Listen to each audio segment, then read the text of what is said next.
Well, hi there. Warm welcome. You're watching the Blueprint Explosive Exclusive, and I'm Meghna Deka. Well, the Trump tariff tsunami has hit. Well, we all knew it's coming, but now it's struck. U.S. President Donald Trump, as he had promised, has officially imposed a 27% reciprocal tariff on Indian exports. Well, the reciprocal tariff that are part of President Trump's global tariff regime. He calls it the Liberation Day, and it is aimed at correcting, as he calls it, correcting what he calls unfair trade practices. Now, the Modi government has responded. The Modi government says, or rather to be specific, the Department of Commerce is very carefully right now examining the implications of the various measures which are being made by the U.S. president, and it's engaged with all the stakeholders, it says, including Indian industry and exporters, taking feedback of their assessment of the tariffs and assessing the entire situation. In fact, it also has said, as per the Department of Commerce, that it is studying the opportunities that may arise due to this new development. So for the government, as you can see, it is about exploring possible opportunities. Now, while making the tariff announcement, interestingly, U.S. President Donald Trump held up a chart in the Rose Garden, and he said something about a very, very tough Indian and his dear friend, Prime Minister Modi. And right after that, of course, there came 27% tariff. Listen in to President Trump. Japan, 46%. They would charge us 46% and much higher for certain items like cars, little items like cars. 46%, we're charging them 24%. India, very, very tough, very, very tough. The Prime Minister just left. He's a great friend of mine, but I said, you're a friend of mine, but you're not treating us right. They charge us 52%. You have to understand, we charge them almost nothing for years and years and decades. And it was only 7 years ago when I came in, we started with China, charged them. We took in hundreds of billions of dollars from China in tariffs. And they understood, honestly. President Xi understood. He said, look, I understand. And the other countries, and they all understand. We're going to have to go through a little tough love, maybe. But they all understand. They're ripping us off, and they understood it. Tough luck, as he calls it. Well, it's also important to note that the U.S. executive order has a built-in provision. And this is a very interesting one because the devil is in the detail of Section 4 of the U.S. executive order. It says very categorically, if a country addresses U.S. trade concerns, then the Trump administration may review or even reduce the tariff. Section 4 of the executive order reads, I'm going to quote it verbatim that you can see on your screen. Should any trading partner take any significant steps to remedy the non-reciprocal trade arrangements and align sufficiently with the United States on economic and national security matters, I may further modify, decrease or limit in scope the duties which have been imposed under this order. Well, there you have it, the Section 4 of U.S. executive order, which many are saying is a ray of hope for India as well. But here's why it's not all bad for India. We are going to break it down for you, and there are 5 factors that we are going to show exactly why. The first one, right here on your screens, the steel, auto parts. Well, this is one of the sectors, and this is a very interesting one, which essentially means that Indian goods such as steel, aluminium and auto parts were already under a 25% tariff. Well, that's old policy. It's what Trump's team calls a pre-existing adjustment.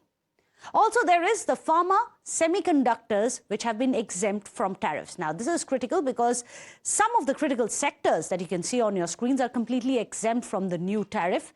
And as you can see, pharma, semiconductors, there's also copper energy products. Now, this matters because these are amongst India's most valuable and consistent export performers to the United States. Now, there's also the strategic angle, and this is a very significant one. India is still better placed than most of the other competitors. China, remember, has been slapped with 54% tariff as opposed to 27% from India. Vietnam has been slapped 46% tariff. Bangladesh gets 37% as well. Thailand has 36% as compared to India's 27%, as we are telling you. There is also important for us to point out, what does it really mean? Well, India now retains a relative competitive edge, especially when it comes to categories such as electronics and garments, value-added manufacturing. That's where India still gets the edge. But remember, and this is the fifth one, the government has called the situation a mixed bag, not a setback. In fact, the Commerce Ministry is analyzing the sectoral impact as well, as we are just telling you, but then they are not looking at it as retaliation. It is more like revisiting the trade channels between the two nations. So India is, that means, working behind the scenes. So what really is the silver lining for India? Let's break it down for you graphically as well. Now, these are the likely exclusions that you can see on your screens, which gives us a lot of hope. Copper, pharmaceuticals, semiconductors, lumber, gold, energy, these are just some of the ones which are going to give India a lot of hope. But let's also tell you what are the key sectors that are going to face the impact of Trump tariff. It's not all good and cheer here, isn't it? Well, one of the biggest ones, of course, there you can see it on your screens. You have textiles, apparel, leather and footwear, auto components, electronics, processed agricultural exports. That's going to hurt us, as well as rice, fruits, tea and spices. All of these are all set to get much more expensive. Higher tariffs are going to make Indian seafood and all these other products as well much more expensive. And for example, even if you compare it with buyers which are coming towards Vietnam or Thailand, what about dairy products? That's another one that we have been discussing. But when it comes to dairy products such as ghee, such as milk powder, paneer, all of this is likely to become much more expensive in the United States as well. Although not a major export, this could possibly limit the growth potential. So what about cocoa as well as chocolate? Well, some of the exports of cocoa powder as well as processed sweets may be affected due to the reduced price as well. So this is just some of where India is going to feel the pinch of this trade tariff tsunami which has hit. So let me go across to our panelists. Today joining us on the show, Sushant Sareen, Senior Fellow with the ORF. Also joining us live from Washington, we have Ray Locker, journalist and author. Ray Locker, it's very interesting. Many have said that this is something which could either be a masterstroke or a spectacular blowback for the American economy. How do you see it going from here onwards? What are these certain areas of maneuverings which have still been kept open? Well, I mean, you mentioned Section 4 of the executive order. It's a total shakedown by Donald Trump. What he's doing is saying, if you do other things that I like, I might give you a break on tariffs. They don't always even have to have anything to do with trade. It's do something I want you to do, and I might give you a break. So he's turning every country in the world into some kind of supplicant to come to him on bended knee and to ask him for a favor. And he's been doing that so far throughout his early presidency. I'm going to do something, but, oh, I'll change my mind if you give me what I want. And so this is what we have here. That's why it's creating so much international uncertainty with trade. And by the way, it's a tax increase on every American. $100 billion in new revenue. We pay that. I pay that every time I go to the store, every time I buy something. I pay extra because the materials used to make products have now become more expensive. Well, Sushant Sareen, are you surprised? Because you just heard President Trump coming out and he said things like, India is a very, very tough nation. But my dear friend, Prime Minister Modi was here. He calls us a dear friend, a very close alliance partner of the United States. But barely any concessions which have been shown as of yet. Look, I don't think, we should take all these encomiums that are heaped on the Prime Minister very seriously. This is also part of negotiating strategy. You try and be very friendly at one level, and then, at another level, you impose tariffs or whatever other restrictions you want to impose. That's part of the game. I think we are being very silly when, anything somebody says nice about us, we start, jumping up with joy that somebody has recognized us. So I don't take any of these honorifics seriously.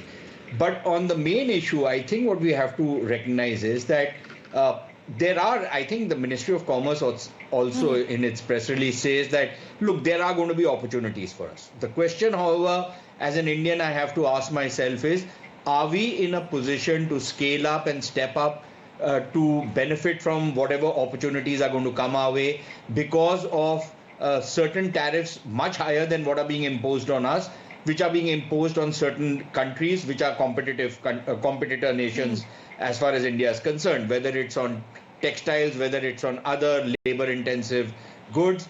Can we attract new investment into India to benefit from whatever tariffs are being imposed by Donald Trump? And how will the competitor countries respond to the tariffs that have been imposed on them? Will they bring down their tariffs vis-a-vis the U.S.? I think that is something we need to watch out for. After all, you know, the tariffs, for example, which have been imposed on Vietnam. Now, to expect that given the kind of wages that are there in the United States, that Nike shoes or any of the other sportswear which is being manufactured in large scale in Vietnam will shift to the US. It's not going to happen. It's just not worth the while of companies in the US to make those products. Absolutely. The US has moved up the value chain. Now, there in some areas, for example, in EVs, they've been competitive till now because of Tesla and some of the other companies. But will they be able to maintain that advantage even on, having gone up the value chain? Will they be able to maintain that advantage if they follow the kind of policies they've been following? So if the objective of these tariffs is to bring back manufacturing to the United States, I'm not entirely sure if that's going to work out. Is that really the hope that President Trump really has? Ray Loka, I'm going to come to you. Is it more about bringing back these jobs to the United States, but also part of it is strategic? When we look at China being slapped with 54% of the tariff, Vietnam has been slapped with 46% of the tariffs, there's Bangladesh with 37%. But then if you specifically look at China, part of this is a strategic move, isn't it? I don't know. I mean, Trump lives in this fantasy world in which everybody who's not working in an office is a factory worker. You know, he's hearkening back to the early 1900s as a golden age of America. And it just wasn't so. I mean, we have changed our economy. The economy around the world has changed. He's living 100 years, 150 years in the past. If you listen to some of the things he said, he's talking about we were at our best in 1870. No, we weren't. I mean, people are looking for some kind of grand strategy here. There's still people who believe that Trump is playing five-dimensional chess and making moves that nobody else can see. He's not.